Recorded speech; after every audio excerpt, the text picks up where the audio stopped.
sama-sama yang bersuka cita, sama-sama bersorak-sorai bagi Tuhan kita. Dan haleluya. Wow. Yes. Siap memuji Tuhan, amin. Oh haleluya.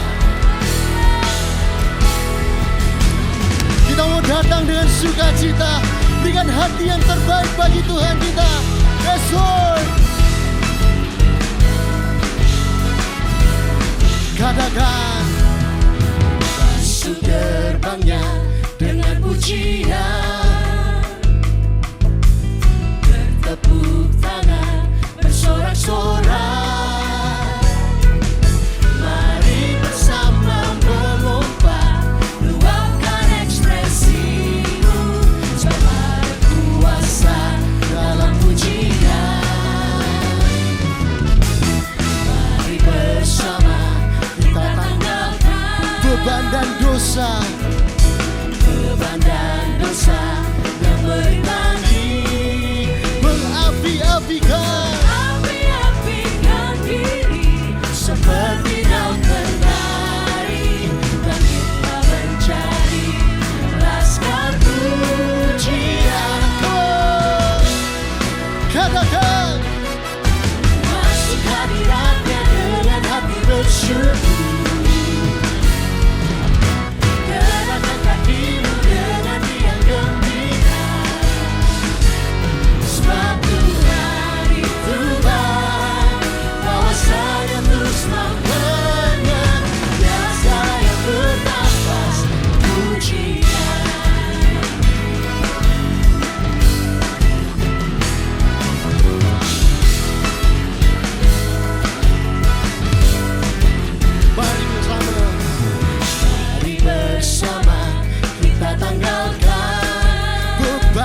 Dosa yang beritangi, mengapi-apikan diri seperti daun kenari, dan kita mencari laskar pujian. Come on! Masuk hadiratnya dengan hati bersyukur. Gerakkan kakimu, katakan sebab Tuhan Tuhan bahwasanya terus namanya, dan segala yang bernafas pujian. Semua tepuk tangan, come on. Yes Lord. Dia Allah sumber sukacita, amin.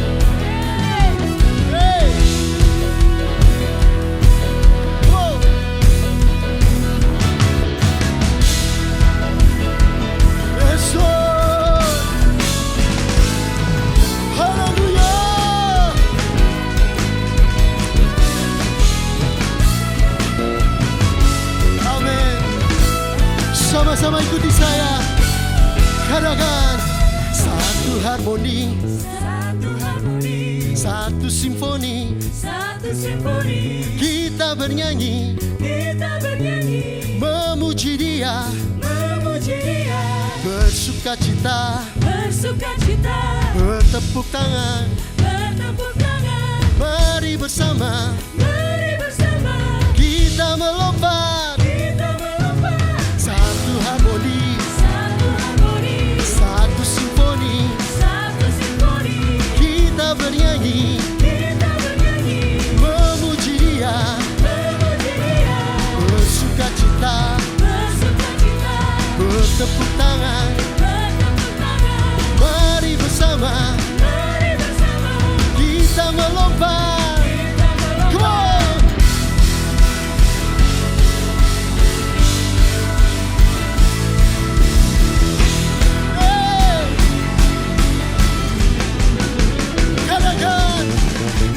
Hadiratnya dengan hati bersyukur. Gerakkan kakimu, dengan riang gembira, sebab Tuhan itu baik, bahwasanya terus namanya, dan segala yang bernafas, biar segala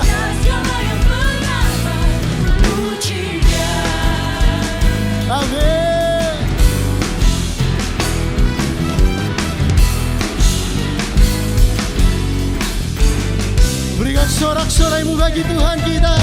Dan haleluya. Yes Lord. Come on. Yes Lord.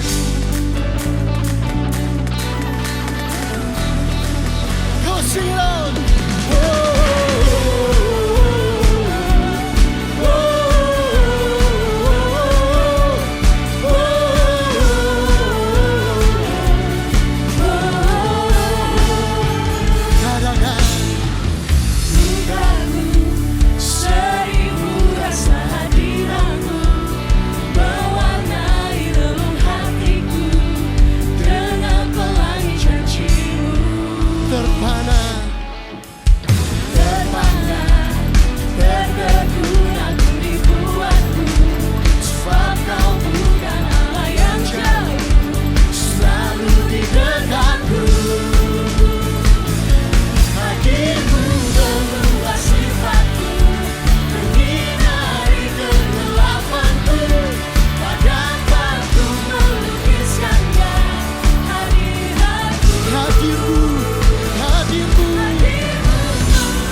Amin Tuhan. Ini komitmen kami Tuhan. Yes Lord. Hal yang dapat dugakan hati. Come on. Tak malu ku hidup di luar kata firman-Mu yang telah bebaskanku. Yesus kebenaran-Mu adalah oh, tak malu ku hidup di luar kata firman-Mu yang telah bebaskanku. Yesus kebenaran-Mu adalah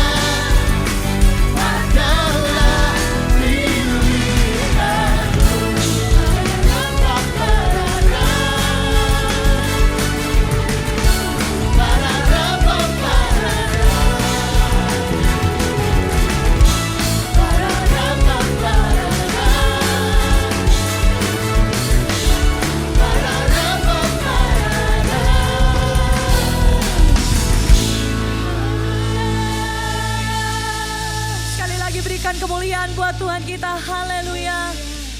Kau Allah yang hadir Tuhan. Dimanapun kami berada, kami bersyukur di hadapan-Mu. Thank you Jesus.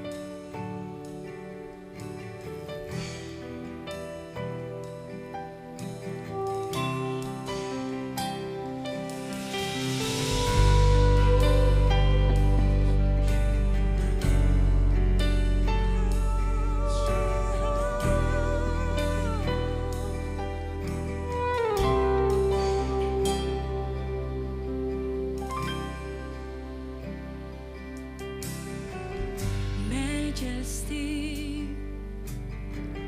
wonderful your name in all the earth,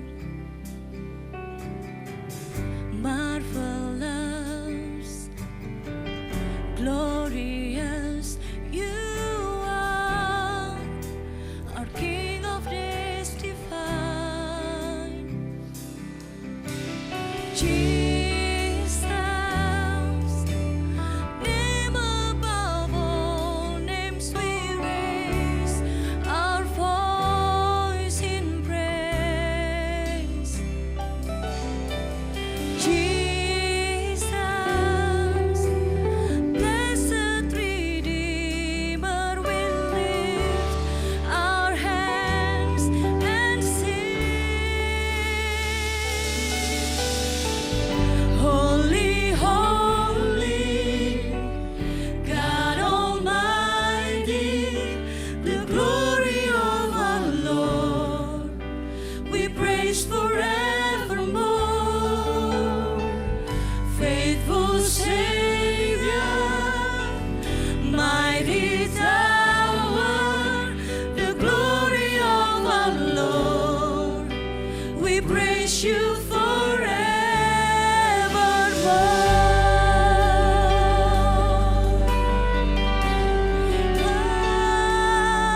We worship you.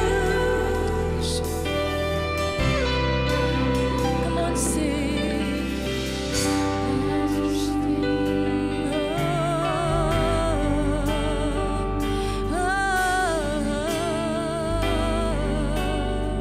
Come on, sing it together. Majesty, majesty,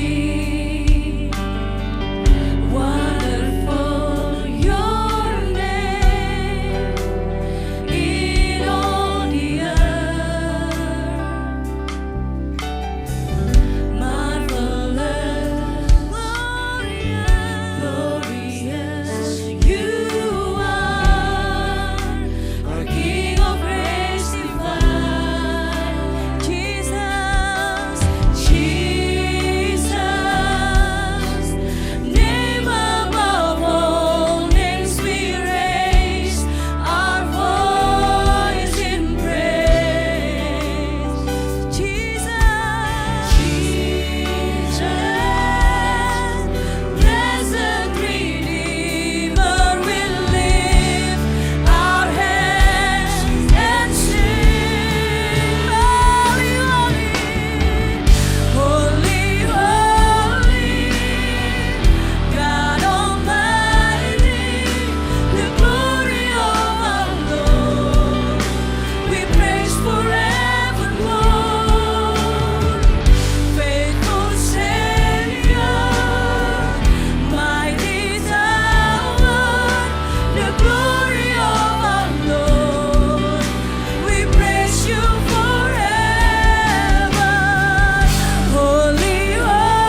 sama-sama nyanyikan.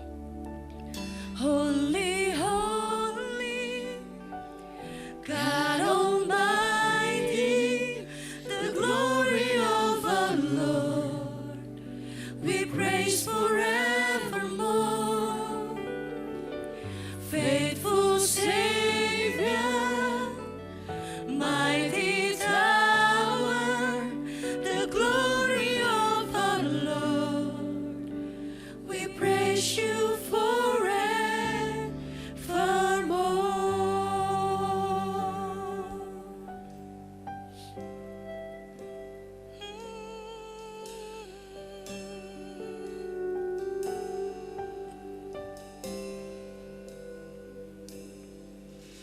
Ku percaya akan janji-Mu,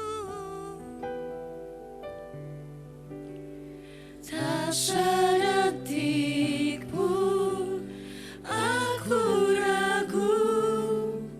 Satu hal ku tahu, bahwa janji-Mu tak akan pernah lekang oleh waktu. Pasti digenapi. Mari nyanyikan dengan segenap hati. Ku percaya akan janji-Mu, tak sedetik pun aku ragu. Satu hal ku tahu, bahwa janji-Mu tak akan pernah lekang oleh waktu. Pasti digenapi.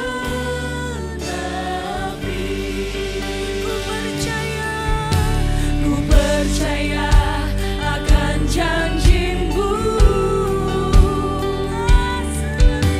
tak sedetik pun aku ragu. Satu hal ku tahu, bahwa janji-Mu tak akan pernah lekang oleh waktu. Pasti digenapi. Pasti digenapi.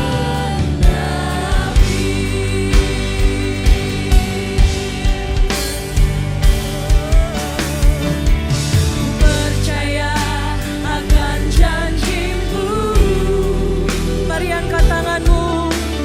Tak sedetik pun aku ragu. Satu hal ku tahu, bahwa janji-Mu takkan pernah lekang oleh waktu. Pasti digenapi. Pasti digenapi. Mari sama-sama nyanyikan lebih sungguh lagi. Ku percaya akan janji-Mu, tak sedetik pun aku ragu. Satu hal ku tahu, bahwa janji-Mu tak akan pernah lekang oleh waktu. Pasti digenapi. Pasti digenapi. Pasti digenapi. Pasti digenapi. Pasti digenapi.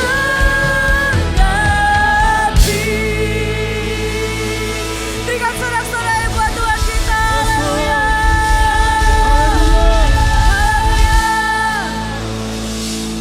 Haleluya.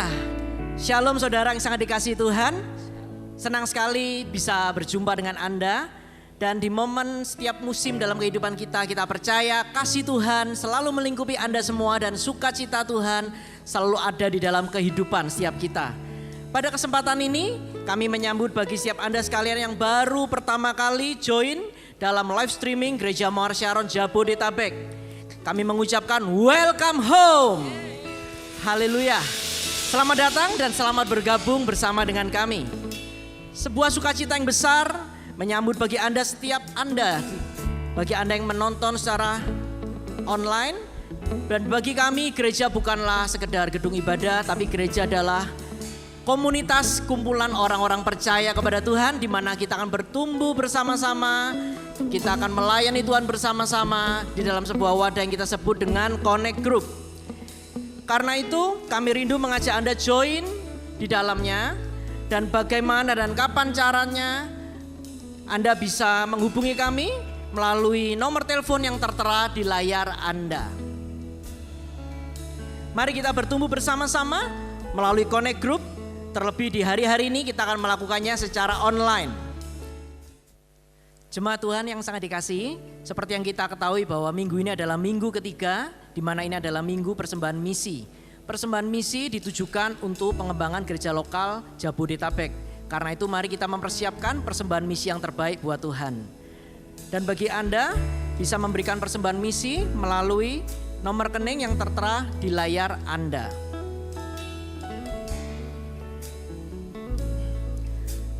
Mari jemaat Tuhan kita akan berdoa buat persembahan kita.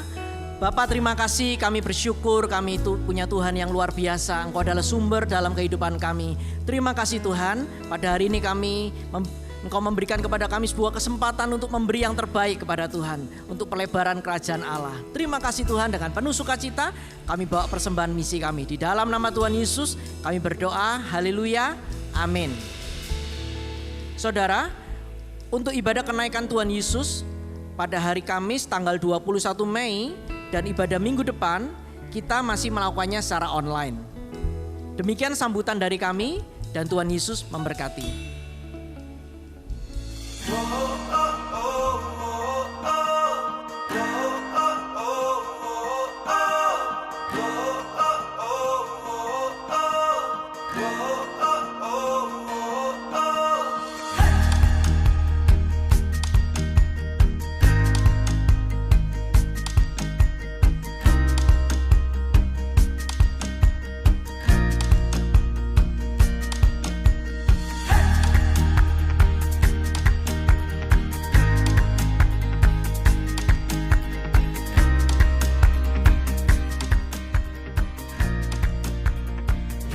Terima kasih ya.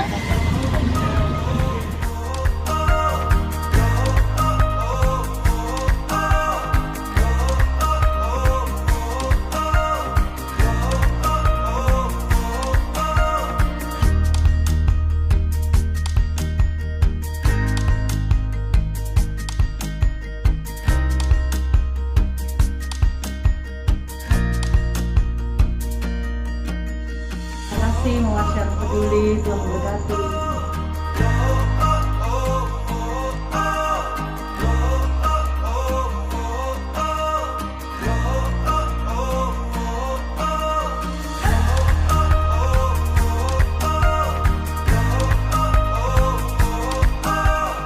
Thank you so much Gereja Mawar Syaron atas bantuannya.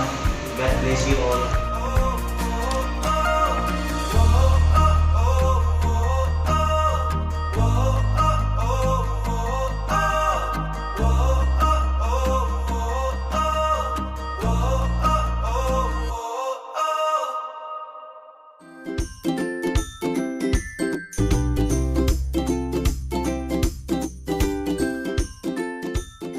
Terkadang situasi apapun tidak selalu membuat kita tersenyum.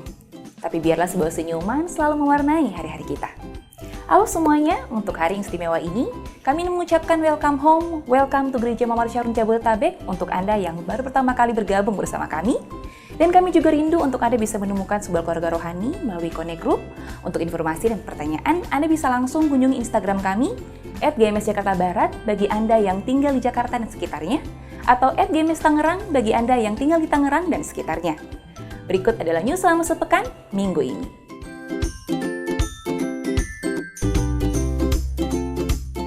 akan diadakan ibadah untuk merayakan kenaikan Yesus Kristus pada hari Kamis 21 Mei 2020 secara online. Karena itu kami menghimbau bagi setiap jemaat untuk dapat tetap terhubung dan beribadah secara online melalui live streaming di rumah. Ibadah online dapat Anda akses pada link berikut.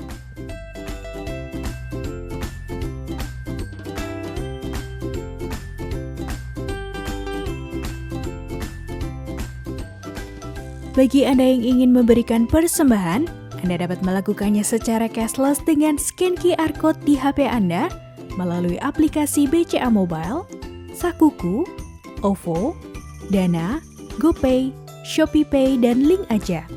Atau Anda bisa transfer melalui rekening BCA di nomor rekening sebagai berikut untuk Gereja Mawar Sharon Jakarta Barat dan Gereja Mawar Sharon Tangerang. Jadi hari ini, ingatlah bahwa Anda selalu dikasihi, ingatlah bahwa kasih karunia Tuhan selalu berlimpah. Sekian news untuk minggu ini, Gereja Mawar Sharon Jabodetabek, Making Disciples, Transforming Lives, Happy Sunday, God bless you. Making disciples, transforming lives.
bersyukur untuk pemeliharaan-Mu Tuhan. Hati kami dipenuhi lagi. Hari ini penuhi hati kami ya Tuhan. Kami tahu Engkau Allah satu-satunya bisa memuaskan hati kami. Kami bersyukur untuk hari ini, sampai hari ini pemeliharaan-Mu nyata. Kalau sampai hari ini kami ada, Tuhan kami tahu kasih-Mu tidak berkesudahan. Engkau Tuhan yang tidak berubah dahulu, sekarang, dan sampai selama-lamanya. Oleh sebab itu kami bisa tetap berharap kepada-Mu ya Tuhan. Dalam apapun situasi kami, baik ketika kami di gunung, kami di lembah, Engkau selalu ada bersama-sama dengan kami. Terima kasih Tuhan. Kami mau buka hati kami hari ini untuk kami mendengar firman Tuhan. Kami mau duduk diam seperti Maria, mendapatkan yang terbaik dari setiap firman-Mu. Terima kasih Tuhan. Dan setiap jemaat Tuhan katakan sama-sama, amin. Shalom. Shalom, apa kabar? Senang sekali akhirnya saya bisa berjumpa dengan Anda kembali. Kita sudah melakukan ibadah online kira-kira hampir 2 bulan ya. Kita pertama kali ibadah online tanggal 22 Maret dan hari ini adalah 17 Mei. 2 bulan berlalu, bagaimana kabar Anda? Saya pengen banget dengar cerita Anda. Kalau Anda melihat melalui YouTube, Anda bisa tulis di komen, Anda bisa tulis di DM IG, baik IG GMS Jakarta maupun IG saya. Ceritakan pengalaman-pengalaman Anda, kepengen dengar cerita Anda. Pasti ada 1001 cerita. Ya, saya ada di tempat ini mau menyampaikan firman Tuhan. Saya membayangkan wajah-wajah Anda satu-satu seperti saya ada di gedung gereja melihat wajah-wajah Anda di sana sini. Atau biasanya kalau pulang ibadah mingle dulu di luar di lobi, salaman, ngobrol gitu ya, dari yang nggak penting sampai yang paling penting gitu kan, kangen ketemu kembali dengan Anda. Tapi hari ini kita belum bisa menerima Anda ke gedung gereja ya, karena kita tahu apa yang sedang terjadi, tapi gereja datang ke rumah Anda. Saya berharap Anda terus berada di dalam hubungan satu sama lain, walaupun kita belum bisa ketemu, walaupun secara fisik belum bisa ketemu, tapi stay connected di dalam CG, satu sama lain saling menghubungi baik lewat WA maupun yang lain. Ya, setiap minggu kita tetap CG-nya jalan secara online. Kan ada lagunya ya, lagunya gimana?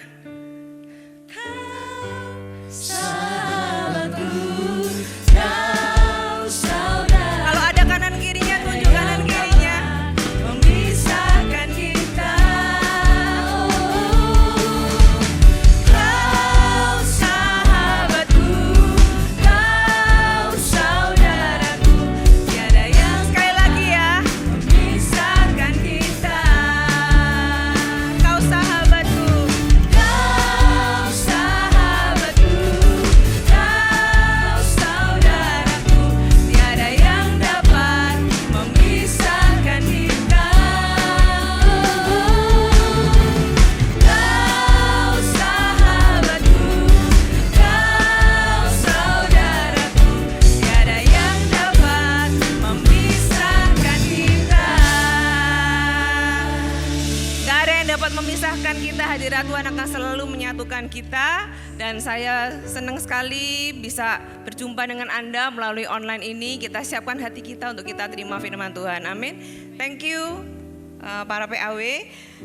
Mari kita buka sama-sama firman Tuhan hari ini. Hari ini saya kasih judul Rahasia Rasa Cukup. Katakan rahasia rasa cukup. Ada sebuah rahasia, yang namanya rahasia adalah sesuatu yang tersembunyi, sesuatu yang gak semua orang tahu, sesuatu yang perlu dicari, sesuatu yang butuh usaha untuk mendapatkannya. Ya, kita mau belajar dari kehidupan Rasul Paulus di kitab Filipi. Saudara, kitab Filipi ini menarik sekali. Filipi ini adalah tempat di mana Rasul Paulus pergi pertama kali memberitakan Injil dan mendirikan gereja ketika dia datang ke benua Eropa. Saudara, tapi setelah sekian tahun ya, beberapa mungkin satu dekade kemudian Paulus itu menulis surat ini kepada jemaat yang dia pernah bangun. Ya, ketika Paulus menulis surat Filipi ini, dia ada di penjara. Ya, dia di Roma, di penjara dalam keadaan yang kekurangan, dalam keadaan yang tidak dibilang dalam keadaan yang baik, karena dia ada dalam penjara, saudara ya. Dan dia nggak jelas ke depannya seperti apa. Tapi kitab Filipi ini mengajarkan kita banyak hal.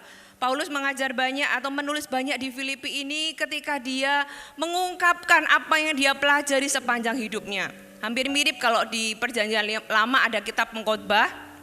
Ya, Pengkhotbah itu ditulis oleh Salomo ketika dia menjelaskan apa yang dia pelajari sepanjang hidupnya. Dia bilang semuanya sia-sia. Kehidupan ini banyak yang sia-sia. Pak, akhir kata yang penting takut akan Tuhan. Nah, di kitab Filipi ini Paulus juga setelah dia melalui banyak hal, ya, dari pertama pelayanannya berapi-api diubahkan Tuhan, dia mengalami hal-hal yang baik, dia mengalami hal-hal yang paling buruk, dia mengalami masa-masa di gunung, di lembah. Saudara, dia akhirnya menulis banyak hal dan banyak quote-quote yang sering dipakai, ayat-ayat favorit yang ada di kitab Filipi ini. Filipi 1 dikatakan ada kalimat, karena bagiku hidup adalah Kristus, mati adalah keuntungan. Paulus di titik ini sudah gak takut lagi mati, saudara ya. Mati ya puji Tuhan, hidup ya puji Tuhan. Saudara, banyak orang kan kadang-kadang mati enggan, hidup gak mau gitu ya. Saudara, tapi Paulus ini di satu titik setelah dia melewati banyak hal, dia katakan di titik ini aku kalau dipanggil Tuhan ya puji Tuhan, aku hidup pun aku akan memberi buah. Betapa bebasnya Paulus ini, hatinya penuh sehingga dia gak perlu khawatir lagi tentang masa depannya maupun masa kininya. Paulus juga menulis pelajaran hidupnya di Filipi pasal 3. Dikatakan, tetapi apa yang dahulu merupakan keuntungan bagiku, sekarang ku anggap rugi karena Kristus. Malahan segala sesuatu ku anggap rugi. Ini kan sama kayak Salomo ya, semuanya sia-sia gitu kan. Karena pengenalan akan Kristus Yesus Tuhanku lebih mulia daripada semuanya. Oleh karena dialah aku telah melepaskan semuanya itu dan menganggapnya sampah, supaya aku memperoleh Kristus. Paulus pada akhirnya setelah melalui banyak perjalanan, ya melalui banyak situasi, tahu apa yang terbaik di hidup ini. Perspektifnya melihat kehidupan sudah berubah. Ada waktunya dulu dia berpikir bahwa kelebihan-kelebihannya, pencapaiannya, apa yang dia bisa lakukan adalah sesuatu yang dia bisa banggakan, adalah sebuah keuntungan yang dia pegang. Gitu ya, tapi di satu titik dia tahu bahwa semuanya itu bukan yang terbaik. Bahkan dia gak memegangnya lagi, dia melepaskannya. Dia gak cuma melepaskannya, dia menganggapnya sampah karena dia mendapatkan yang terbaik. Saudara, itu adalah sebuah kesimpulan hidup setelah melalui sebuah perjalanan. Dan satu titik dalam hidupnya, Paulus juga menulis satu hal yang kita juga mau belajar hari ini. Itu yang kita mau sama-sama belajar di Filipi pasal yang keempat, ayat yang ke-10 sampai ayat yang ke-13. Judulnya dari perikop ini dikatakan, terima kasih atas pemberian jemaat. Ada sebuah pelajaran yang Paulus tulis di sini, menggambarkan perjalanan hidupnya dan apa yang dia belajar di dalam kehidupannya. Ayat 10, aku sangat bersuka cita dalam Tuhan bahwa akhirnya pikiranmu dan perasaanmu bertumbuh kembali untuk aku. Memang selalu ada perhatianmu tetapi tidak ada kesempatan bagimu. Kukatakan ini bukan karena kekurangan, sebab aku telah belajar, katakan belajar. Aku telah belajar mencukupkan diri dalam segala keadaan. Aku tahu apa itu kekurangan dan aku tahu apa itu kelimpahan. Dalam segala hal, jadi dia sudah melewati segala hal dan segala perkara. Dia melewati banyak perkara. Tidak ada sesuatu yang merupakan rahasia bagiku.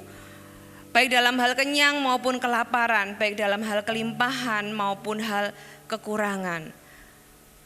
Segala perkara dapat kutanggung di dalam Dia yang memberi kekuatan kepadaku. Ya, di dalam bahasa Inggris dikatakan, I'm not saying this because I'm in it, for I have learned. Aku sudah belajar. Kalau Anda ditanya kehidupan Anda, selama sekian tahun Anda hidup, Anda belajar apa di hidup ini? Paulus katakan, I have learned to be content, whatever, apapun the circumstances, apapun keadaannya. Saudara, Paulus tahu, dikatakan aku tahu apa itu kelebihan, kelimpahan, aku tahu apa itu kekurangan. Di dalam semua ini, Paulus menemukan sebuah rahasia. Ya, di dalam bahasa Inggrisnya ayat 12, I know what is to be in it and I know what is to have plenty. I have learned the secret.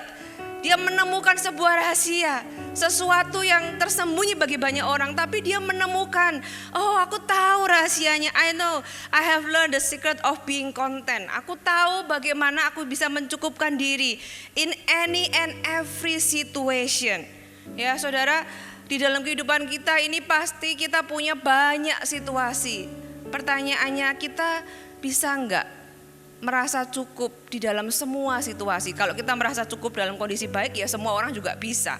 Ya, tapi dikatakan di sini dia bisa merasa konten, merasa puas, merasa cukup di dalam semua situasi. Ya, sebagai seseorang yang punya kemauan yang besar seperti Paulus. Paulus ini orangnya punya ambisi yang besar, punya visi yang besar. Ya, enggak mudah puas. Kalau bisa tuh seluruh dunia dikelilingi, seluruh dunia mendengar Injil. Ya, dia nggak ke Asia itu hanya karena Tuhan menahan, bukan karena dia malas atau nggak mau. Dia orang yang orangnya berapi-api, tapi orang yang tidak mudah puas ini mengajarkan kita tentang rasa cukup. Ya, kenapa? Kata kuncinya adalah di belajar. I have learned, aku belajar. Saudara, sedemikian juga dalam kehidupan kita. Ya, Paulus berkata di sini bahwa rasa cukup itu bukanlah sesuatu yang natural kita miliki. Bukan karena kita lahir, kita jadi orang, makanya kita bisa tahu yang namanya rasa cukup. Ya, tapi itu Paulus katakan rasa cukup adalah sesuatu yang tidak kita miliki, tapi kita bisa pelajari. Sekali lagi katakan belajar. Ya, kayak kita berenang lah contohnya ya, berenang. Saudara, gak otomatis karena kita ini besar atau kita ini lahir dan besar kita otomatis bisa berenang. Enggak, kita enggak otomatis. Kita bisa berenang kalau dalam satu titik hidup kita ini memutuskan untuk mau belajar. Ya, saya pernah dulu waktu kuliah belajar, diajari sama teman saya berenang gitu ya di kolam renang. Sudah masuk ke kolam yang dalam, ternyata yang pegangin saya kakinya kram, saudara. Sampai saya tenggelam. Untung ada teman saya yang tolong, sejak itu saya trauma belajar berenang lagi. Tapi setelah menikah, untungnya suami saya ngajarin bisa lah dikit-dikit gitu. Saudara, ada waktunya kita harus belajar, memutuskan untuk belajar. Seperti menyetir, entah nyetir motor atau nyetir mobil. Saya juga pernah satu titik belajar nyetir motor, waktu itu masih SMA mungkin ya, SMP, SMA gitu ya. Belajar mengendarai motor. Masih belajar, berani gonceng engkong saya. Berani gonceng opa saya gitu ya. Masih bingung antara gas sama rem, akhirnya nubruk. Jatuhlah kita berdua. Saudara, ketika kita belajar, kita pasti ada waktunya, ya kayak saya tadi belajar berenang, ya ada waktunya saya tenggelam gitu. Ada waktunya belajar nyetir malah nubruk. Nyetir mobil juga pernah nubruk. Saudara, ketika kita belajar pasti ada masa-masa kita gagal, kita jatuh, kita nggak bisa. Tapi kuncinya adalah kita terus belajar sampai akhirnya kita bisa. Kita bisa dan kita punya rasa cukup yang dikatakan Paulus tadi, Rasul Paulus. Bisa mencukupkan diri, being content, merasa puas, merasa sesuatu yang penuh di dalam diri kita. Nah, Paulus katakan, I've learned the secret. Apa sih rahasianya kita bisa being content? Bagaimana kita tuh bisa merasa cukup di dalam semua situasi? Kita belajar sama-sama. Yang pertama, katakan menemukan sukacita yang sejati. Yang pertama kita belajar, kita perlu menemukan sukacita yang sejati. Ayat 10 dikatakan, dimulai dengan kalimat, aku sangat bersukacita dalam Tuhan. Kok bisa ya, Paulus ini dalam kondisi di penjara, mungkin dipasung, dia berkata, aku sangat bersukacita dalam Tuhan. Ya, puji Tuhan, waktu Paulus tulis ini bukan dalam kondisi yang baik. Kalau orang dalam kondisi baik, dalam kondisi kelimpahan, terus bilang sama kita, ya kamu bersukacita ya, kita jawabnya ya gampang aja, kamu ngomong begitu gitu ya, kamu lagi happy, kamu nggak ngalami, aku alami. Tapi Paulus ini ketika dia menulis bersukacita, aku sangat bersukacita. Kalau saudara baca di ayat 4 di pasal yang sama, dikatakan bersukacitalah senantiasa di dalam Tuhan. Sekali lagi kukatakan bersukacitalah. Paulus katakan dia belajar bahwa sukacita itu adalah sesuatu yang kita bisa putuskan. Ya, kalau Anda sudah nggak punya alasan lagi untuk bersukacita, kita biasanya sukacita kenapa sih? Kita dapat sesuatu, ya kan? Kita sukacita karena lihat sesuatu yang baik. Saudara, Paulus di sini, kalau kamu sudah nggak punya alasan lagi untuk bersukacita, Anda akan menemukan satu alasan untuk Anda tetap bisa bersukacita, yaitu Anda masih punya Tuhan. Kalau kita nggak punya alasan yang lain, sebenarnya kita masih punya satu alasan untuk kita bisa bersukacita. Temukan sukacita itu, sukacita yang sejati kita temukan karena kita tahu di dalam hati kita, kita sadar aku masih punya Tuhan. Apapun situasiku hari ini, aku masih punya Tuhan. Itu yang membuat aku bisa bersukacita. Ya, sukacita adalah sebuah perintah, dikatakan bersukacitalah pakai tanda seru, itu kan tanda perintah ya saudara ya. Bersukacita kalau itu adalah sebuah perintah, berarti sukacita itu bukan sekedar feeling. Kalau saudara cuma karena mood, wah aku lagi happy, aku lagi sukacita. Saudara, sukacita itu kalau bisa diperintahkan, itu adalah juga sebuah tindakan, sesuatu yang kita bisa lakukan. Ya, ceritanya ini sebenarnya judulnya kan terima kasih untuk pemberian jemaat. Paulus itu menerima bantuan dari jemaat Filipi lewat Epafroditus. Saudara, tapi dia katakan aku ini seneng, aku sangat bersukacita bukan karena pemberianmu. Thank you buat pemberianmu, tapi aku bersukacita. Kenapa? Karena aku tahu di balik pemberian ini itu adalah Tuhan yang mengirimkan untuk aku. Setiap berkat yang Tuhan berikan dalam kehidupan Anda, siapapun pengirimnya lah, siapapun orang yang menyampaikan ke tangan Anda, tapi di balik semua berkat yang Anda terima, itu adalah Tuhan di baliknya. Saudara, lihat Tuhan di dalam semua situasimu. Anda akan menemukan sebuah sukacita. Anda akan selalu bersukacita di dalam segala situasi. Karena Paulus katakan, bersukacitalah senantiasa di dalam Tuhan. Mazmur juga berkata, Mazmur 37 dikatakan, dan bergembiralah karena Tuhan. Kita punya satu alasan, apapun situasi Anda. Ya, kalau Anda nggak punya alasan lain untuk bersukacita, Anda merasa dunia Anda sudah runtuh, Anda merasa segala sesuatu tidak baik di sekeliling Anda merasa hidup Anda putus asa, Anda nggak tahu lagi apa yang Anda bisa rayakan. Anda masih bisa bersukacita karena satu alasan, karena Anda masih punya Tuhan. Saya percaya karena itulah Anda masih melihat ibadah hari ini, karena itulah Anda masih mau mendengar firman Tuhan. Saudara, yang pertama temukan sukacita yang sejati. Yang kedua, kembangkan asumsi positif. Apa ini? Ayat 10 tadi dikatakan, Paulus berkata, memang selalu ada perhatianmu tetapi tidak ada kesempatan bagimu. Saudara, ceritanya Paulus ini selama dia setelah mendirikan jemaat di Filipi, ada masa-masa dia sebelum akhirnya dia kirim surat ini, dia melewati banyak hal. Dia melewati masa-masa dia kekurangan, tapi nggak ada yang bantu. Bahkan orang-orang yang dia sudah bantu, bahkan orang-orang yang dia sudah injili, bahkan orang-orang yang dia sudah hidupnya sudah diubahkan oleh Tuhan. Ya, dikatakan di sini Paulus berkata, memang selalu ada perhatianmu. Dia itu berpikir ketika nggak ada orang yang tolong dia. Ada masa-masa harusnya ada orang-orang yang bisa bantu Paulus, tapi mereka nggak datang bantu. Ya, kalau Anda di posisi Paulus, apa yang Anda pikirkan? Harusnya dia bisa bantu aku. Aku dulu pernah bantu dia loh. Kok sekarang dia tahu aku butuh, dia nggak mau bantu aku. Saudara, Paulus bisa aja berpikir, mereka ini nggak tahu diri, mereka kok nggak peduli ya sama aku. Mereka nggak ada yang peduli sama aku. Mereka nggak menghargai padahal aku sudah susah-susah menginjil dan hidup mereka diubahkan. Dulu mereka tak tolong. Saya tolong, kenapa kok sekarang mereka nggak tolong saya? Kalau kita punya asumsi demikian kepada orang lain, saudara, itu akan membuat kita akan jatuh ke dalam kekecewaan. Tetapi Paulus memilih berpikir, aku tahu kamu pasti sebenarnya mau tolong, tapi kamu nggak ada kesempatan aja. Dia kembangkan asumsi positif, makanya dia bisa hidup di dalam semua situasi. Di dalam situasi yang negatif pun dia bisa berpikir positif, dia bisa melihat sisi positif orang lain. Saudara, kebenarannya adalah ternyata kita bisa memilih asumsi kita loh. Kita bisa memilih asumsi kita terhadap situasi kita, terhadap orang lain, bahkan terhadap Tuhan. Kadang-kadang kita bisa misinterpretasi karena kita punya asumsi dan biasanya ke arah yang negatif. Saudara, belajar kembangkan. Paulus ini bisa melihat sesuatu yang positif di dalam hal yang negatif. Saudara perlu mengembangkan. Contoh ya, contoh sederhana dalam sehari-hari. Misalnya saya titip barang ke anak saya. Ya, saya bilang, C bawain ya ini barang ini gitu ya. Kemudian lama kok nggak datang. Ternyata saya tanya, kalau saya berpikir negatif, saya akan tanya, kamu pasti lupa ya bawa barangnya.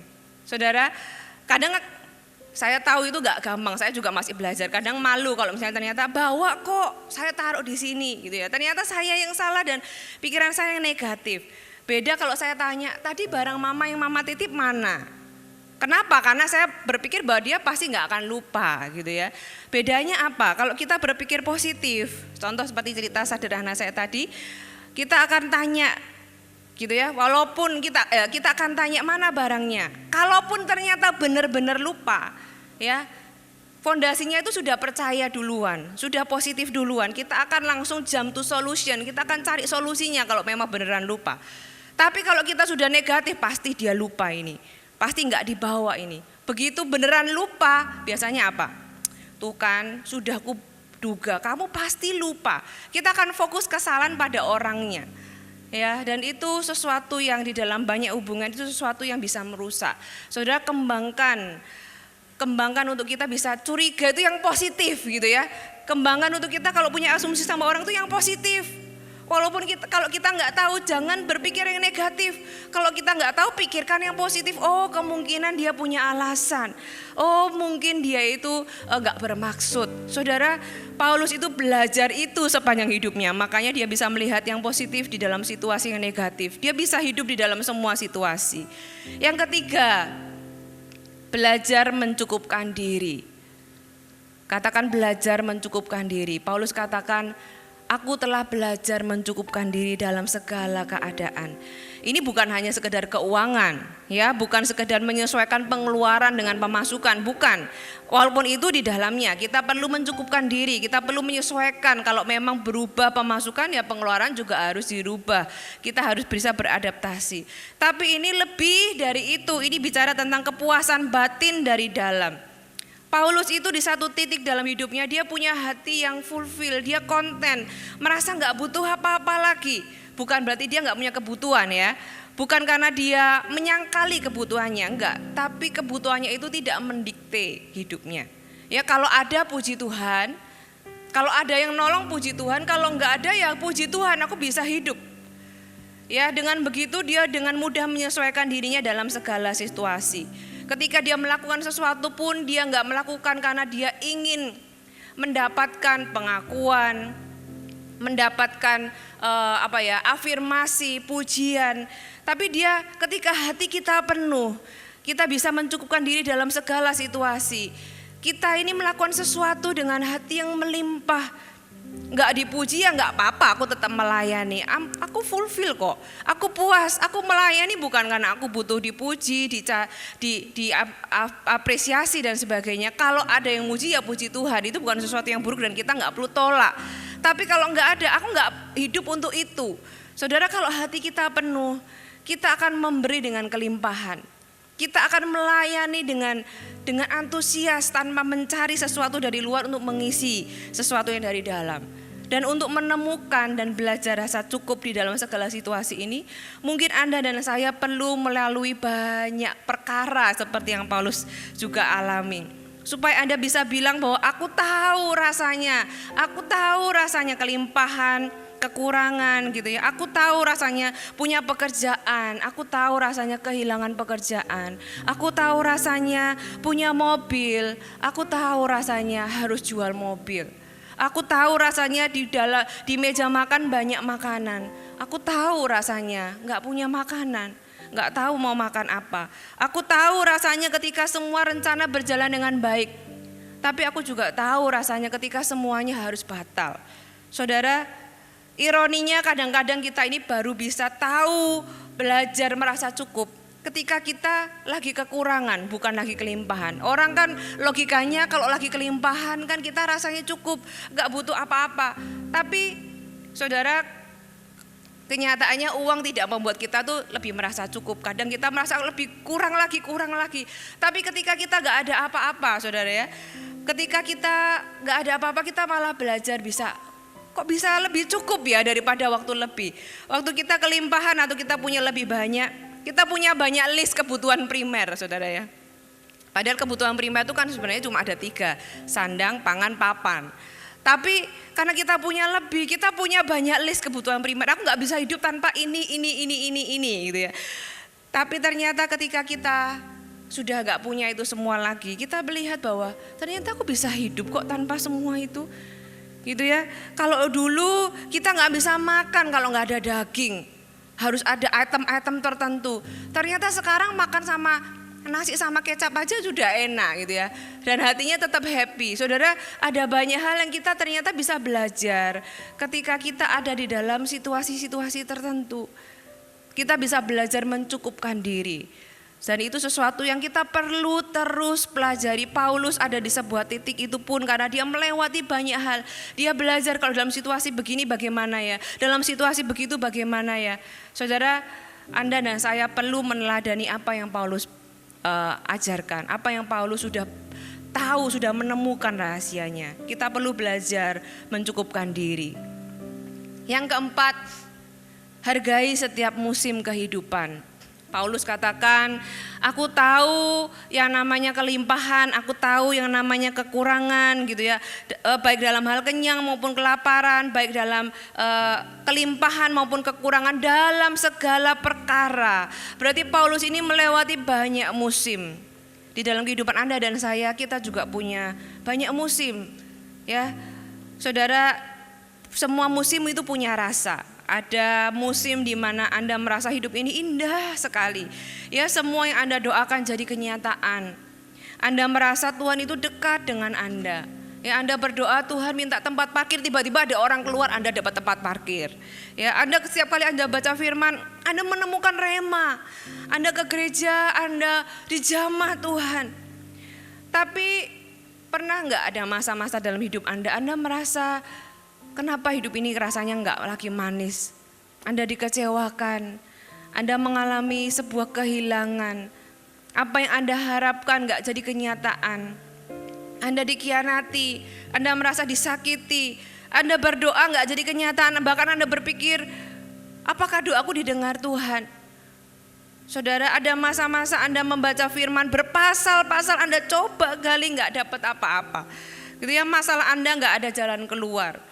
Masalah yang satu belum selesai, Anda ada masalah-masalah yang baru. Saudara, kalau Anda tahu itu hanyalah sebuah musim, Anda akan bisa punya pengharapan tanpa penyangkalan. Ya, enggak perlu, wah kok enggak terjadi apa-apa. Saudara, Anda bisa menghadapinya dengan pengharapan. Anda bisa berkata, ya memang aku lagi susah.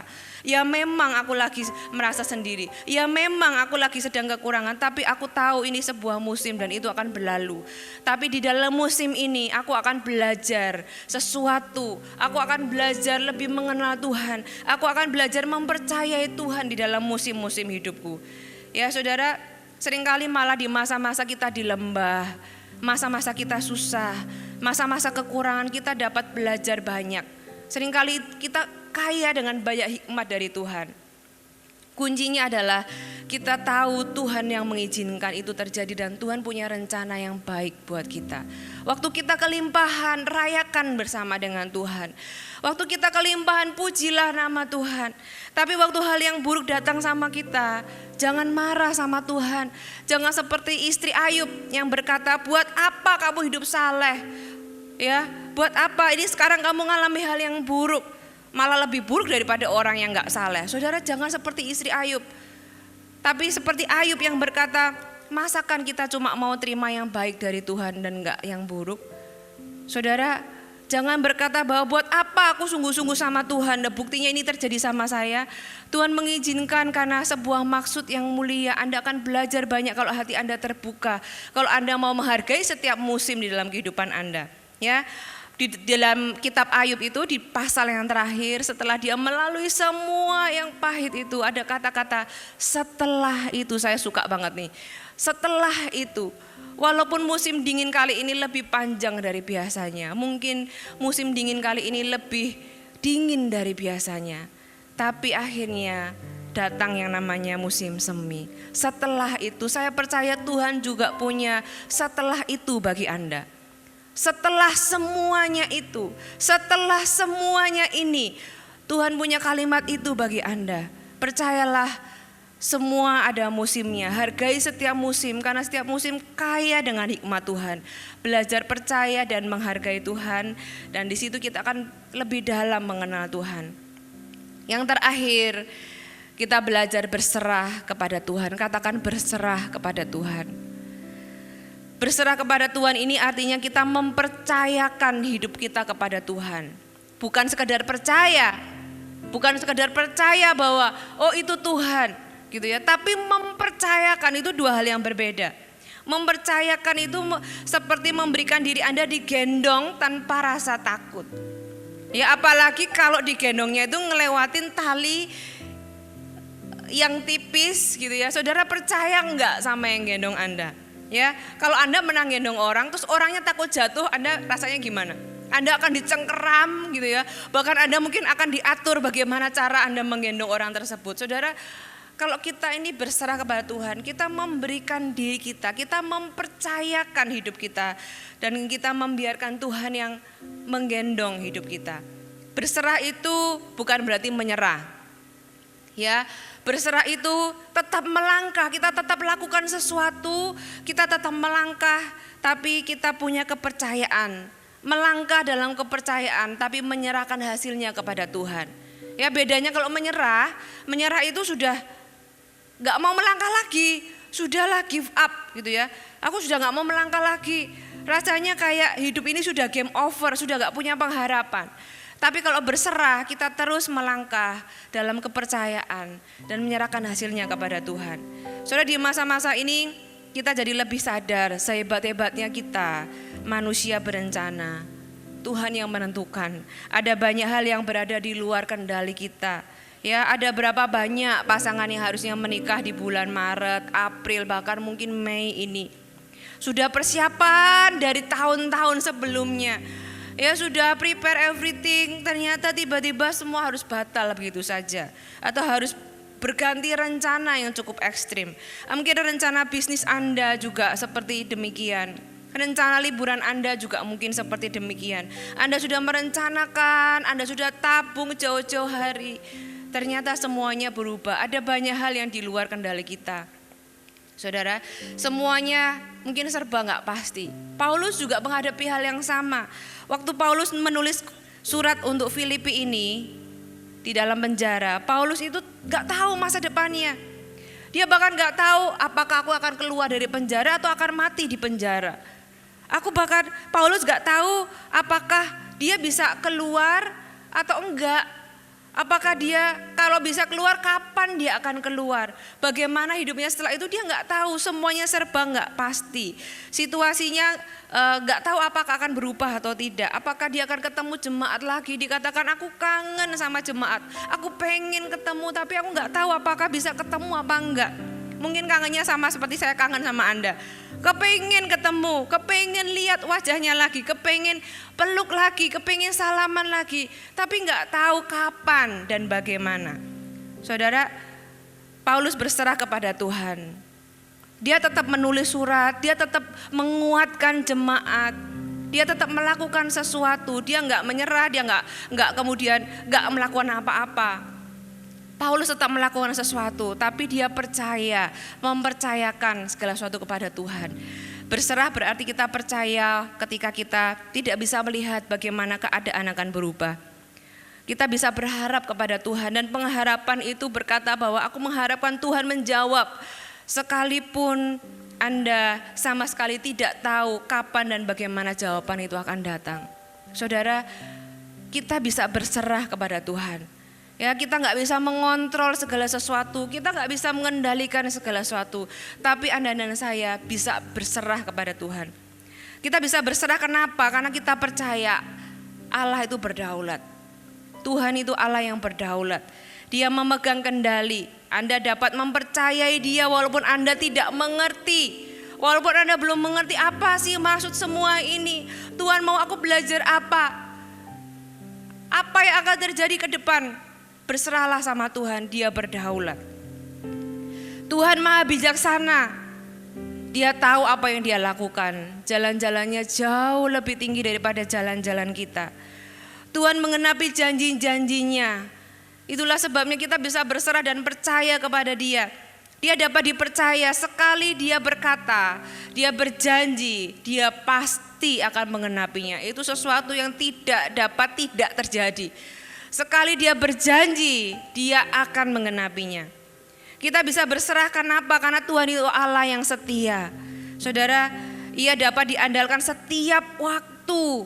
Anda mau lagi senang, Anda mau lagi sedih, Anda mau lagi kelimpahan, Anda mau lagi kekurangan, Anda bisa andalkan Tuhan di setiap waktu. Dia gak pernah meninggalkan Anda dan saya. Jadi jangan tinggalkan Tuhan. Dan Tuhan itu adalah Bapa yang baik. Katakan Bapa yang baik. Saudara, kita bisa berserah karena kita kenal siapa Dia. Kita bisa berserah karena kita tahu kepada siapa kita mempercayakan hidup kita. Dia adalah Bapa yang baik. Firman Tuhan katakan rambut kita aja Dia tahu. Jatuh satu harus izin Tuhan. Bagaimana mungkin hidup Anda itu di luar kendali Tuhan. Tuhan itu adalah Bapa yang baik. Dan Bapa yang baik Dia selalu memberikan yang terbaik. Saudara, kita adalah anak-anaknya Tuhan. Kita bisa mempercayakan hidup kita kepada Tuhan. Dalam situasi apapun, kita bisa merasa cukup. Kita bisa merasa puas. Batin kita gak perlu cari sesuatu di luar. Kenapa? Karena kita tahu kita punya Allah sebagai Bapa yang menjagai kita. Dan kita anak-anaknya. Sampai tua firman Tuhan katakan, sampai masa tuamu, sampai putih rambutmu, aku akan tetap menggendongmu. Anda percaya gak digendong Tuhan? Yang menggendong Anda itu adalah Bapa yang baik. Percayakan diri Anda di hadapan Tuhan. Ini adalah rahasia kita punya rasa cukup. Paulus belajar hal-hal ini. Dia belajar mengembangkan sukacita, menemukan sukacita yang sejati. Dia tahu bahwa aku gak perlu alasan banyak untuk bersukacita. Aku gak perlu dapatkan sesuatu untuk aku bersukacita. Aku cukup punya Tuhan, aku bisa bersukacita. Paulus mengembangkan asumsi yang positif terhadap banyak hal. Terhadap situasi, terhadap orang lain, terhadap Tuhan. Sehingga dia bisa melihat sesuatu yang positif di dalam semua situasi yang negatif. Paulus belajar mencukupkan diri. Mau kelimpahan dia bisa hidup. Mau kekurangan pun dia juga bisa hidup. Belajar mencukupkan diri. Menghargai setiap musim. Di dalam musim-musim hidup kita. Ada banyak hal yang Tuhan mau kita belajar. Kita perlu menghargai ketika kita mendapatkan promosi, ketika kita mendapatkan jawaban doa, rayakan. Pujilah Tuhan, rayakan bersama dengan Tuhan. Tapi ketika kita ada di lembah, ketika hidup membawa kita ke dalam sebuah situasi yang mungkin gak pasti, gak jelas, bahkan sesuatu yang menyakitkan, pujilah Tuhan. Pujilah Tuhan, karena Tuhan layak dipuji. Kita bisa berkata seperti Ayub, aku gak mau terima semua yang baik aja dari Tuhan. Aku mau terima semua yang baik dan yang buruk. Aku tahu Tuhan itu tahu yang terbaik untuk hidupku. Dan yang terakhir, berserah kepada Tuhan. Tuhan kita Allah yang baik, Dia berdaulat, Dia maha bijaksana, Dia Tuhan yang menggenapi janjinya. Dia Allah yang setia, Dia Bapa yang baik. Saya undang kita masuk lebih dalam lagi dalam hadirat Tuhan. Kita mau sembah Tuhan sama-sama. Hari ini buka hatimu selebar-lebarnya. Dia adalah Bapa yang mengasihi Anda dan saya. Biar hari ini Anda dikenyangkan lagi, dipuaskan lagi. Kalau hari ini Anda merasa seperti di padang gurun, Anda merasa hidup Anda kering, Anda merasa nggak tahu harus berjalan kemana. Biar gambaran ini tetap ada di dalam hati dan pikiran Anda. Dia adalah Bapa yang baik. Datanglah seperti seorang anak kecil datang kepada pelukan bapaknya. Saya dulu waktu kuliah, ketika orang merantau gitu ya, pengen ini, pengen itu, pengen butuh ini, butuh itu, pengen makan ini, makan itu, kepengen beli ini, kepengen beli itu. ketika orang tua datang, ketika papa datang, ketika mama datang, saya merasa semua kebutuhan saya hilang. Saya merasa kayak saya belum beli sesuatu, saya belum dapatkan sesuatu, tapi kehadiran mereka itu membuat semua rasa keinginan dan kebutuhan ini lenyap begitu aja. Saya merasa sudah cukup, mereka ada di samping saya itu sudah cukup. Saya tahu semua yang lain itu pasti akan terpenuhi. Saudara, biar hari ini itu juga terjadi bagi Anda. Hari ini biar Allah datang sebagai Bapa di tempat dimanapun Anda berada. Anda mau di tempat tidur, Anda mau di ruang tamu, Anda mau di ruang keluarga. Hampiri Tuhan sebagai seorang anak yang datang ke pelukan Bapaknya. Ada satu lagu yang Tuhan taruh di dalam hati saya dan itu terus terngiang-ngiang ketika saya menyiapkan khotbah ini. Saya tahu itu akan berbicara bagi Anda. Saya tahu Tuhan akan menjamah Anda. Mari kita nyanyikan satu lagu ini. Katakan Abba Bapa.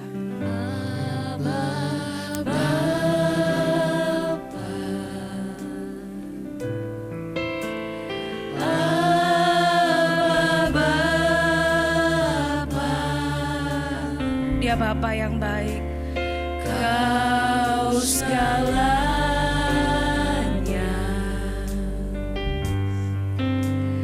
bagiku.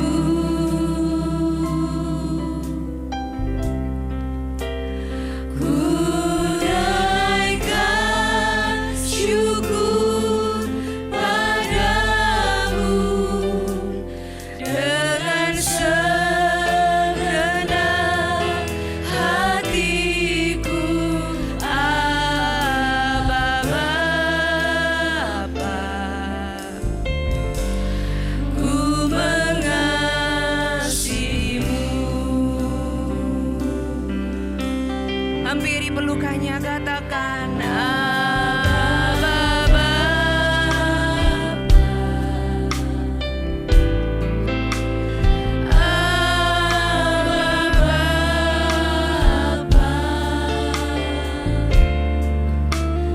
Kau segalanya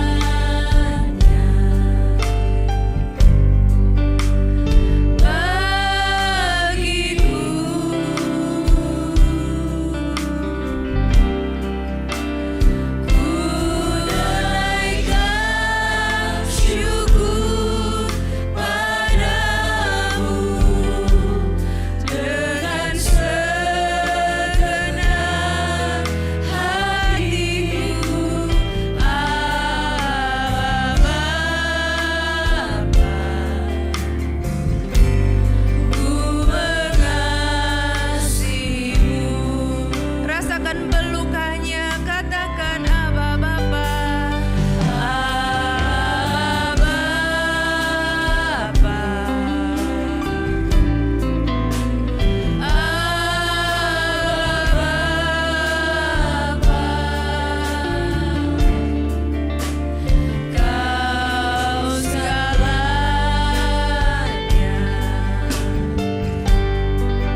Engkau merasakan hadiratnya, Engkau merasakan pelukannya. Ini waktunya kita ambil beberapa menit ini untuk kita berdoa. Saudara, naikkan apapun yang menjadi concern Anda, apa yang menjadi kekhawatiran Anda, apa yang menjadi pergumulan Anda. Anda bisa terbuka, seterbuka-terbukanya kepada Dia. Dia bisa menghandle semua masalah Anda. Kalau ada hari ini orang-orang yang kau merasa putus asa, hari ini saya mau kuatkan Anda. Kau nggak sendirian. Rasakan tangan Tuhan memegang tanganmu. Rasakan Bapa itu ada di sana memelukmu. Tuhan mencintaimu. Kau nggak perlu menyerah. Masih ada harapan. Kita punya Tuhan.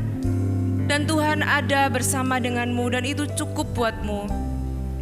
Hari ini aku melepaskan favor untuk setiap orang yang melihat tayangan ini. Terimalah berkat. Berkat yang memampukan Anda tersenyum di tengah badai. Berkat yang membuat Anda merayakan kalau Anda mengalami kelimpahan. Berkat pemeliharaan di dalam kekurangan. Berkat tuntunan untuk Anda menemukan jalan keluar. Ketika Anda merasa jalan Anda buntu. Ketika Anda tidak tahu kemana Anda harus melangkah. Tangan Tuhan akan menuntun Anda langkah demi langkah. Anda akan menemukan jalan keluar. Aku melepaskan kekuatan bagi Anda yang merasa lemah hari-hari ini. Firman Tuhan katakan, kuatkan tangan yang lemah, lutut yang goyah. Aku melepaskan kekuatan Allah bagi Anda. Aku melepaskan kekuatan bagi yang lemah. Kasih bagi Anda yang hari ini Anda merasa hati Anda sedih, hati Anda pedih. Aku melepaskan kasih yang baru bagi Anda. Kasih yang memampukan Anda mengampuni dan mengasihi kembali orang-orang yang menyakiti Anda. Memang kita gak mampu, tapi kasih Tuhan yang memampukan kita. Kasih yang baru mengisi hatimu. Berkat kemurahan di dalam setiap jalan-jalan yang Anda tempuh. Tuhan, hamba berdoa hari ini. Kami bersyukur kami punya Bapa yang baik. Tuhan, kami tahu itu cukup bagi kami Tuhan. Kami tahu kami gak menyangkali kebutuhan kami gak menyangkali pergumulan kami tahu ketika kami kelimpahan, kami juga tahu ketika kami kekurangan pun kami tahu Tuhan kebutuhan-kebutuhan kami. Tapi satu hal, kami percaya Engkau bersama dengan kami. Kami belajar untuk kami bisa bersuka cita karena satu hal ini, karena kami punya Tuhan, karena kami punya Bapa yang baik. Kami mau melihat sesuatu yang baik ya Tuhan di dalam semua situasi yang sepertinya negatif.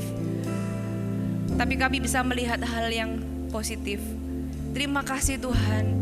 Ajari kami untuk kami puas. Kami bersyukur Tuhan.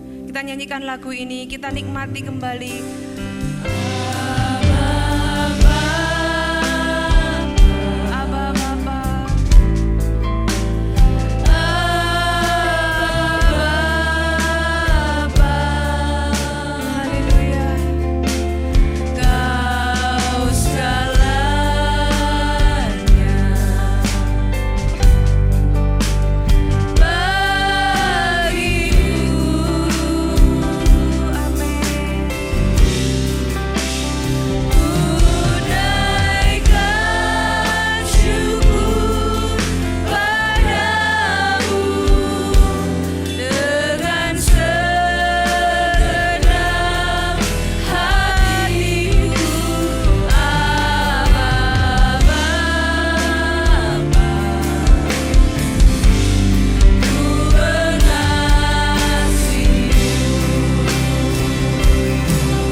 Firman Allah sudah diberitakan, saya berdoa firman Tuhan mengubah cara pandang Anda, mengubah sesuatu yang salah dalam kehidupan Anda, dan Anda akan mengerti apa rahasia untuk menjadi konten di dalam Tuhan. Lewat segala situasi yang Anda alami, Anda hadapi, khususnya akhir-akhir ini, biar firman Allah itu ada dalam kehidupan Anda, menerangi Anda, dan Roh Kudus akan terus memberikan Anda pengertian. Demi pengertian, supaya Anda semakin jelas, semakin mengerti, semakin mengenal Tuhan. Mari kita satu di dalam doa. Terima kasih Tuhan buat firman Tuhan. Terima kasih untuk anugerah Tuhan pada hari ini. Kami bisa menerima kembali kebenaran firman Tuhan. Roh Kudus, Kau lanjutkan ya Tuhan, pengertian demi pengertian. Sesuatu yang mungkin masih kami belum mengerti, Kau lanjutkan dari hari-hari ke depan ini Tuhan. Terima kasih Bapa. Jemaat yang dikasihi Tuhan, mari angkat tanganmu, terimalah berkat yang terbaik daripada Allah Bapa. Pemeliharaan sempurna dari Bapa Sorgawi turun ke atasmu. Tidak akan dibiarkannya engkau sendiri, tidak akan dibiarkannya engkau kekurangan. Tuhan memenuhi semua kebutuhanmu. Dan terimalah juga anugerah dan kasih karunia daripada Putra Allah Yesus Kristus. Memberikanmu kekuatan di tengah-tengah kelemahanmu. Memberikanmu kekuatan di tengah-tengah kesulitanmu. Memberikanmu jalan keluar dan kasih karunia yang Anda perlukan untuk Anda mengalami kemenangan. Dan terimalah juga tuntunan penyertaan dari Allah Roh Kudus yang menyertaimu, memimpinmu, mengajarmu, membimbingmu senantiasa dan tidak pernah meninggalkanmu. Terimalah semua berkat ini di dalam nama Yesus Kristus. Sama-sama yang percaya katakan amin. Tuhan Yesus semua berkati. God bless you.